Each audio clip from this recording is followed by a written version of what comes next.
Pois é, galera, aqui é o Ver Raposo, né? Vamos reagir aí a um vídeo do Nicola, da turma da 98 e do setorista do Santos, né?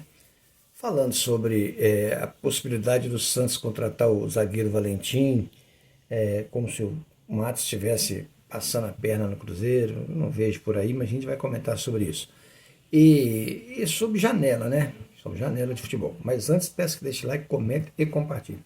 E se parecer, na hora que você for dar o like, parecer hypar, se jogar pro lado hypar, ajuda hypando o canal. Esse hype, você tem direito a 3 gratuitos e ele vai ajudar o vídeo a ser distribuído para mais pessoas, ok? Conto com vocês. Então, vamos ao vídeo. Marcelo Teixeira busca reforços e Santos tenta contratar Valentim Gomes do Vélez Sarsfield. No Brasil, o zagueiro esteve perto de fechar com o Cruzeiro, mas as negociações não avançaram e logo foram encerradas. E mais, veja a situação de Igor Vinícius no Peixe. Vamos saber os detalhes, mas antes eu peço a você, meu amigo, torcedor do Peixão, te inscreve no canal, dá joinha e deixe o seu comentário. Em busca de reforços para a zaga, o Santos demonstrou interesse em Valentim Gomes do Vélez Sarsfield. A notícia foi divulgada ontem pelo portal Meu Peixão. O zagueiro, hoje aos 21 anos, já havia sido consultado por Alexandre Matos anteriormente, quando estava no Cruzeiro. Na época, o time mineiro esteve próximo de fechar a contratação. As negociações, porém, acabaram não evoluindo e logo foram encerradas. O Vélez pede cerca de 57 milhões de reais para negociá-lo e, segundo a informação, o defensor quer jogar no Peixe. Assim que chegou ao clube, Alexandre Matos afirmou para a Santos TV que o seu foco seria a recuperação de jogadores que já estão no elenco e, desta forma, poucos reforços devem chegar. A diretoria trabalha com a ideia de trazer 4 novos jogadores, priorizando os setores carentes. O Santos tem um elenco bom, destacou Matos. Como todo clube no mundo, toda janela que se abre pode ter um ajuste ou outro, mas com certeza nós temos os nossos reforços aqui dentro, que é a nossa categoria de base, completou ele. Em paralelo, o presidente Marcelo Teixeira segue tentando renovar com Neymar. O clube, inclusive, tem confiança na permanência do craque e acredita que está quase tudo certo. Durante o leilão beneficente de seu instituto, em São Paulo, o astro contou que de 0 a 10, a chance de ficar no Peixe é 7. Minha história com o Santos nunca vai desgrudar, disse Neymar. Que o grande Nicola, que sempre apura, traz de novidade para nós mineiros. PJ, agora há pouco o Iguinho e o Adro falaram a respeito de Caio Jorge, com proposta de fora, e a possibilidade de o Renier vir para o Brasil. Os dois são representados pelo mesmo empresário, Juliano Bertolucci, que é o maior do Brasil. E um dos sócios do Bertolucci, com quem eu converso com alguma frequência, eu perguntei para ele especificamente sobre esses dois temas. Deixa eu começar falando sobre o Renier, até com atualizações importantes em cima do boletim dos meninos. Primeira coisa, o Renier, segundo essa pessoa do staff, até foi sondado, mas o Renier hoje quer e precisa continuar na Espanha. Ele tem só mais um ano de contrato com o Real Madrid. O Real Madrid certamente não vai utilizá-lo, até porque na passagem pelo Granada na segunda divisão espanhola, ele não conseguiu ser um protagonista. Mas a permanência na Espanha é precisa, é necessária, para que o Renier tenha a chance de tirar o passaporte espanhol, a cidadania espanhola. A única chance dele conseguir, num processo que ele já vem já há bastante tempo, é conseguir a manutenção no futebol espanhol. Se ele sair para jogar no Brasil ou em qualquer outro país, esse processo não vai adiante. E o Renier entende que com o passaporte comunitário, com o passaporte espanhol, e não ocupando a vaga de um estrangeiro, o mercado para ele se abre na Espanha e na Europa. Então, esse é o movimento que precisa ser feito em relação ao Renier. Difícil imaginar que ele venha ao Brasil por agora, exatamente por conta dessa situação, embora precisemos registrar que desde que foi comprado pelo Real em 2020, 30 milhões de euros, o Renier não conseguiu ser produtivo. Foi só razoável no Real Madrid B, passou pelo Dortmund sem destaque, teve no Granada, teve no Frosinone, enfim, tem acumulado passagens ruins atrás de passagens ruins. Só para completar e devolver a bola para vocês, sobre o Caio Jorge. Apuração parecida ao que disse o Adro, essa pessoa que é sócia do Bertolucci me contou que existiram sondagens lá atrás, antes do acordo com o Igor Jesus. Nottingham Forest quis entender as condições. Mais recentemente, o Leverkusen perguntou, embora sem apresentar proposta nem nada, mas o fato de o Cruzeiro estar muito convencido de que não fará negócio tem afastado investidores e interessados na Europa. O Pedro Lourenço, Pedrinho BH, tem deixado bem claro que não tem a intenção de se desfazer do seu centroavante contratado no ano passado. O Cruzeiro é dono de 100% dos direitos econômicos. Eu acho que o Cruzeiro tem um time titular muito bom. Só que esse time titular talvez não seja suficiente para ganhar um campeonato brasileiro, que é um campeonato como uma maratona, um campeonato de pontos corridos, 38 rodadas. Então, acho que seria importante para o Cruzeiro trazer mais um zagueiro. Para mim, há poucos zagueiros no elenco do Cruzeiro. Seria muito importante ter mais um jogador velocista e driblador. É até uma carência diagnosticada pelo Leonardo Jardim já há algum tempo. Então, essas duas posições, para mim, são as mais carentes. O Cruzeiro promete ir ao mercado para fazer pelo menos 2 ou 3 contratações na janela de julho. A janela se inicia no dia 10. Nicola tem razão, acho que a diferença das duas equipes é justamente essa. Eu acho que o time titular do Cruzeiro ele é mais pronto hoje do que o do Atlético, apesar da distância da tabela não ser tão grande assim, né?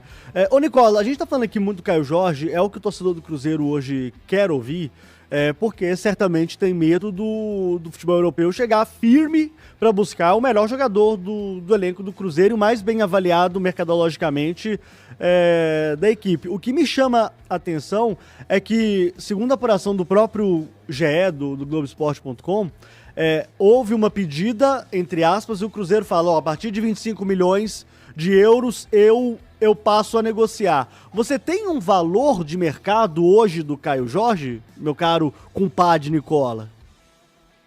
O Cabido, eu até fui conferir ontem no Transfer Market, os caras estão apontando ele em 7 milhões de euros. O Transfer Market é um site muito utilizado por clubes do exterior para avaliar preço de atletas, embora seja só uma figura, né, um número, porque o clube pede aquilo que quiser e vai muito da lei da oferta, da procura, da necessidade de vender ou não. Esses 7 milhões de euros não existem mais. Certamente, essa grana foi aquela que o Cruzeiro investiu no ano passado, com direito a bônus, com direito a performance, enfim. O Cruzeiro fez um ótimo negócio quando foi buscar o Caio Jorge. Essa é uma constatação que hoje dá para fazer.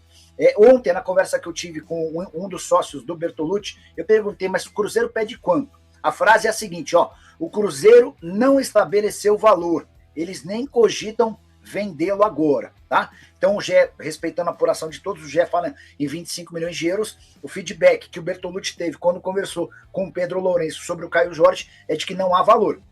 E aí quando não existe valor, quando não há vontade do vendedor do clube em vender, certamente esse valor vai aumentando. Só para completar, Cabido, eu sei que você tem muitos cruzeirenses próximos a você, não sei se você é cruzeirense ou não, eu tenho essa dúvida, mas para a comunidade cruzeirense que te acompanha, eu não sei se há motivos para tanta preocupação assim. Sabe por quê? Porque ele acabou de voltar do futebol italiano, e tanto na Juventus quanto no Frosinone, não deixou uma boa impressão. E quando isso acontece, o jogador é olhado com alguma desconfiança pelo mercado europeu. Eu acho que o Caio Jorge vai precisar se provar por mais tempo no futebol brasileiro para que exista uma proposta grande que possa levá-lo para lá. Rafa, deixa eu contar sobre um papo que uma pessoa importante e ligada ao Cruzeiro teve recentemente com o Pedro Lourenço, né?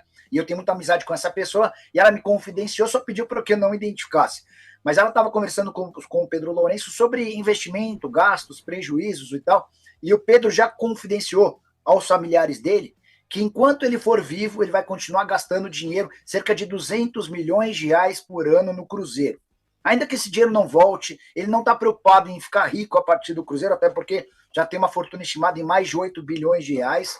Mas a ideia do Pedro, muito empolgado com o atual momento do clube, brigando por títulos, ele já até falou, pessoal da minha família, vocês saibam que enquanto eu for vivo, não estou preocupado em ter lucro com o Cruzeiro, se tiver prejuízo todo ano não tem problema, vou colocar pelo menos 200 milhões de reais no clube por temporada. O objetivo é fazer o Cruzeiro mais forte, o Cruzeiro cada vez melhor e cada vez mais próximo de títulos. Pois é, né, galera? Nesse vídeo aí, né, a gente vai. Esse setorista do Santos, né? Ele cita que o Matos está levando o Valentim para lá e que o Valentim está doido para jogar no Santos. Poxa, isso aí é uma mentira. Ele pode estar querendo ir para o Santos porque o Matos está levando. E para o Matos é mais fácil já pegar um jogador que já estava encaminhada a contratação do que sair à procura de um outro, né? Agora, o Valentim é uma incógnita, né? Ele teve problemas na Europa, não conseguiu ficar. E hoje o Cruzeiro tem um scout, tem um diretor de scout, tem um treinador que faz a análise de quem que ele quer que venha ou não. Então eu não sei se o Valentim ainda está na mira do Cruzeiro ou não. Eu não, sinceramente, não sei dizer isso, tá? Pode até ser que o Cruzeiro já descartou o Valentim, né? E o Matos, raposa que ele é, né, esperto, já vai querer levar o cara para lá, né? Que seja feliz, né? Que seja feliz. Do Matos não espero mais nada. Agora, o Nicola fala sobre Rainer, fala outros jogadores aí. É normal em época de falta de futebol, galera, as negociações, as janelas de futebol, ela prevalecer. Então, muitos nomes serão citados aí. O certo é que o Cruzeiro vai trazer nessa janela de 2 a 3 jogadores. Você pode ter certeza que vai reforçar. Por que isso? Porque esse campeonato está muito bom para o Cruzeiro. Esse turno primeiro, então, nem se fala. Porque os jogos mais difíceis, bem mais difíceis, todo jogo do brasileiro é difícil. Mas os mais pesados o Cruzeiro já fez. A maioria deles, entendeu? A maioria. Então, desses 7 jogos que se faltam, se não me engano, acho que é 7, né? Se o Cruzeiro ganhar todos os jogos dele em casa, ele fatalmente termina entre os primeiros colocados, se não terminar no primeiro, né? Então, é um avanço muito grande. A situação do Cruzeiro é muito boa, muito confortável. Basta ele vencer os jogos em casa, beliscar um pontinho ou outro fora de casa. A campanha é muito parecida com a campanha de 2003. Vamos torcer. Força, Rabias!